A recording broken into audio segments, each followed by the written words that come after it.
May isang pamilyang naninirahan sa isang maliit na baryo sa tabi ng dagat.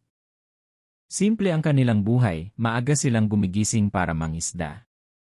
Ang ama ang namamangka, ang ina ang nag-aayos ng huli at nagbebenta sa palengke, habang ang mga anak naman ay tumutulong sa paghahanda ng lambat o nag-aaral kapag walang gawain.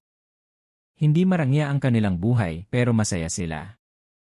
Sa bawat bangka na bumabalik, may pag-asang may sapat na huli para sa pang-araw-araw na gastusin. Kapag masagana ang dagat, nagkakaroon sila ng kaunting ipon. Kapag kaunti ang huli, nagtutulungan silang magtiis at magtipid. Isang araw, dumaan ang malakas na bagyo. Nasira ang kanilang bangka at nawala ang karamihan sa kanilang gamit pangisda.